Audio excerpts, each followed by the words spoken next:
आज मैं आपको व्याकरण पढ़ाने जा रही हूँ। व्याकरण में वर्ण तथा मात्रा आज आप पढ़ेंगे। मनुष्य के मुख से निकलने वाली आवाजों को हम ध्वनि कहते हैं। हमारे मुख से जो भी आवाजें निकलती हैं उसको हम क्या कहते हैं? ध्वनि कहते हैं। और प्रत्येक ध्वनि को लिखने के लिए जो है अलग अलग चिन्ह बनाए गए हैं, बनाते हैं।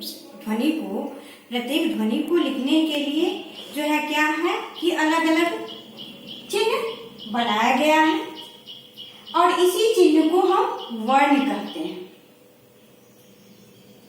वर्ण उस छोटी सी मूल ध्वनि को कहते हैं जिसको हम खंडित नहीं कर सकते। जैसे क है, अ है, उसका च, म, ये सब क्या है? ये सब वर्ण है।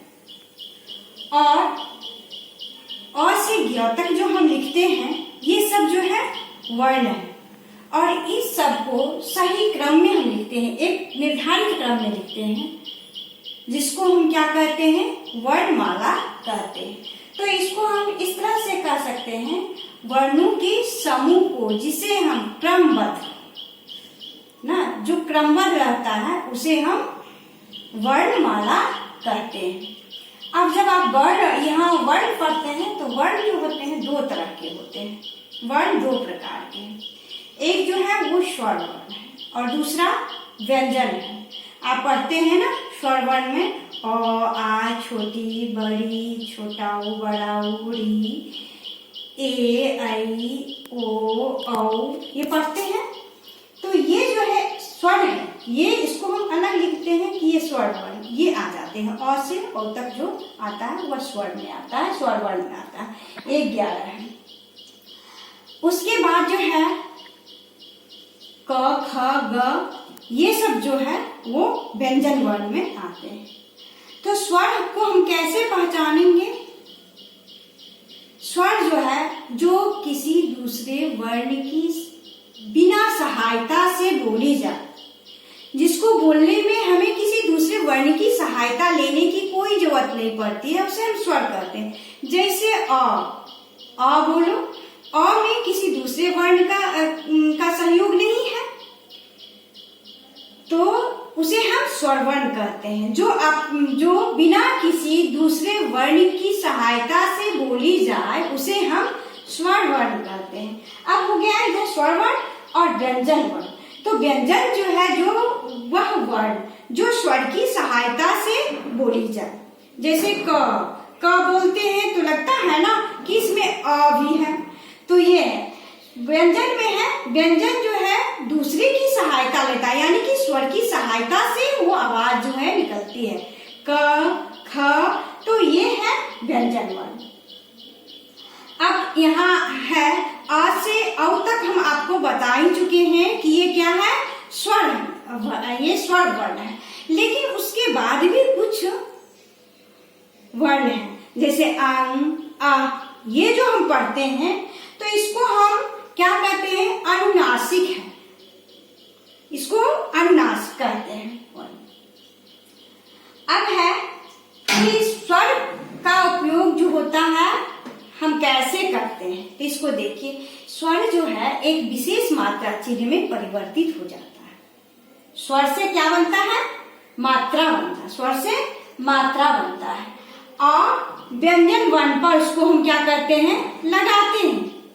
स्वर जो है, स्वर के जितने भी वर्ण हैं वो एक विशेष चिन्ह में बदल जाता है। उस बदले हुए रूप को हम मात्रा कहते हैं। मात्रा किसे कहते हैं? तो इसको हम इस तरह से कह सकते हैं, स्वरों के बदले हुए रूप को मात्रा कहते हैं। उस मात्रा का क्या उपयोग होता है? तो उस मात्रा को हम क्या करते हैं? व्यंजन वर्ण पर लगाकर शब्द बनाते हैं। स्वरों के बदले हुए रूप को हम क्या कहते हैं? मात्रा कहते हैं। और फिर ये है वर्ण किसे कहते हैं? अगर कोई पूछता है तो वर्ण वह भाषा की सबसे छोटी इकाई है जिसको हम खंडित नहीं कर सकते। वर्ण जो है वो भाषा की सबसे छोटी इकाई को हम वर्ण कहते हैं। वर्ण दो होते हैं, दो प्रकार के हैं। स्वर वर्ण जो बिना किसी दूसरे वर्ण की सहायता से बोली जाए उसे स्वर वर्ण कहते हैं। जो बिना किसी दूसरे वर्ण की सहायता से बोली जाए उसे हम स्वर कहते हैं, और जो स्वर की सहायता से बोली जाए उसे हम व्यंजन वर्ण कहते हैं। स्वर का क्या काम है?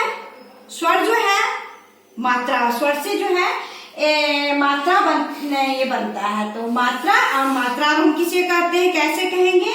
तो स्वरों के बदले हुए रूप को मात्रा कहते हैं। उसका क्या होता है कि स्वर जो है जैसे कि उसका एक वो विशेष रूप से एक मात्रा में बदल जाता है। जैसे ये देखिए आ जो है ये स्वर है, छोटी ई जो है स्वर है, बड़ी ई जो है ये इसको स्वर कहते हैं, ये है। और आप ये देखिए ये तो ये जो है क्या है, ये सब वर्ण है, इसे स्वर वर्ण, ये स्वर वर्ण है। अब ये किस तरह से मात्रा में बदलता है, एक इसका विशेष चिन्ह है। अगर हम ये इसका चिन्ह है, आ का चिन्ह है, छोटी ई का ये चिन्ह है, बड़ी ई का ये है, और ये है छोटा ऊ का ये चिन्ह है, ये बड़ा ऊ है। तो ये एक विशेष जो है चिन्ह में बदल जाता है। तो इसको हम इस तरह से कहेंगे, मात्रा को इस तरह से परिभाषित करेंगे, स्वरों के बदले हुए रूप को हम मात्रा कहते हैं। स्वरों के बदले हुए रूप को हम क्या कहते हैं? मात्रा कहते हैं। अब देखिए वर्ण जो है, व्यंजन वर्ण जो है वो भी एक होता है व्यंजन वर्ण और एक संयुक्त व्यंजन वर्ण। इसमें जो है दो या दो से अधिक व्यंजन वर्ण से ये शब्द बनता है। दो या उससे अधिक व्यंजन के संयुक्त रूप से संयुक्त ये जो है व्यंजन बनता है। जैसे हम ऐसे लिखते हैं ना, कच्चा। अब यहाँ देखिए ये है दो से ज्यादा है, ये पक्का, ये कर देते हैं दो या दो से अधिक जो है व्यंजन संयुक्त, दो या दो से अधिक व्यंजन वर्ण के मिलने से संयुक्त व्यंजन वर्ण बनता है। अब यहाँ आ जाइए आप, कुछ हम जो देखते हैं जैसे अंका है, बता ही देते हैं कि अंका हम कैसे, यहाँ अंका अगर हम चिन्ह करते हैं तो मात्रा बनाते हैं तो ऐसे होता है, और हम ये भी लिखते हैं, और कभी कभी क्या होता है कि हम ऐसे भी देते हैं, है ना, आह देते हैं, विसर्ग देते हैं। तो ये जो है इसको हम क्या कहते हैं? अनुनासिक करते हैं। अंग को हम ना स्वर कहते हैं ना व्यंजन कहते हैं। अंग जो है ये अनुनासिक है ना। अब हम कुछ देखते हैं शब्द, हिंदी भाषा में कुछ शब्द ऐसे देखते हैं जिसको हम क्या कहते हैं? आगत कहते हैं। आगत यानी कि वो दूसरे देशों से आए हुए शब्द को हम उसी रूप में उपयोग करते हैं। तो ऐसे शब्द को हम क्या कहते हैं? आगत शब्द कहते हैं। क्या कहते हैं? आगत शब्द कहते हैं। दूसरे देशों से जो शब्द का आया है और उसको हम उसी तरह से बोलते हैं या उपयोग करते हैं, उसको हम आगत कहते हैं। जैसे है बॉल, मॉल, हॉल, तो ये है आगत शब्द। ज है, आप जानते ही कि ये जो है फारसी, उर्दू फारसी है। फ है, ये भी है, तो ये सब ज, फ, अ, ये जो है आगत शब्द है, ये दूसरे देश से आया हुआ है। तो अब ये ज जो है देखिए जरा, इससे बनते हैं ये जरा, यानी ये जो है उर्दू शब्द है। नजाकत है, जवाब, ये सब जो है उर्दू है। सफेद, शेर, वर्फ, ये फ जो है ये भी आगत है। तो अब आप समझ गए होंगे ये वर्ण तथा मात्राएं। वर्ण उस छोटी सी मूल ध्वनि को कहते हैं जिसको हम खंडित नहीं कर सकते, हो गया ना। या इसको ऐसे भी कहा, भाषा की सबसे छोटी इकाई वर्ण है। वर्ण दो प्रकार के होते हैं, स्वर वर्ण और व्यंजन वर्ण। स्वर वर्ण है, स्वर वर्ण से मात्राएं बनती हैं। स्वर वर्ण से क्या होता है? मात्राएं बनती हैं ना। स्वर, उसी स्वर के बदले हुए रूप को हम मात्रा कहते हैं।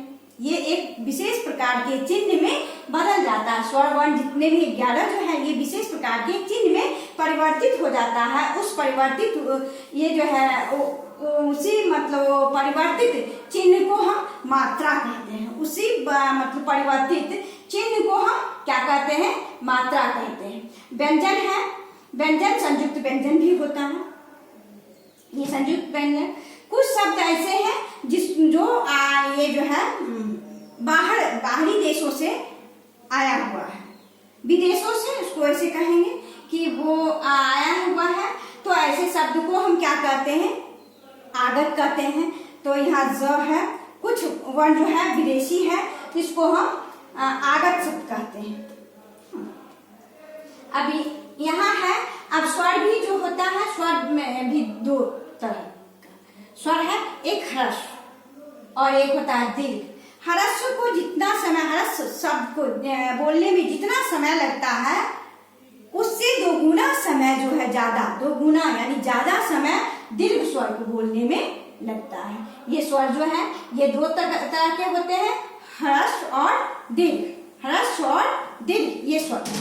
और यहाँ व्यंजन जो है, व्यंजन भी संयुक्त व्यंजन ये है, एक व्यंजन वर्ण है और फिर एक और संयुक्त व्यंजन वर्ण होता है जो दो व्यंजन वर्णों के मिलने से एक व्यंजन वर्ण जो बनता है उसी को हम संयुक्त व्यंजन वर्ण कहते हैं। संयुक्त व्यंजन वर्ण किसे कहते हैं? तो दो व्यंजन वर्णों के मिलने से जो एक तीसरा संयुक्त व्यंजन वर्ण बनता है उसी को हम संयुक्त व्यंजन वर्ण कहते हैं।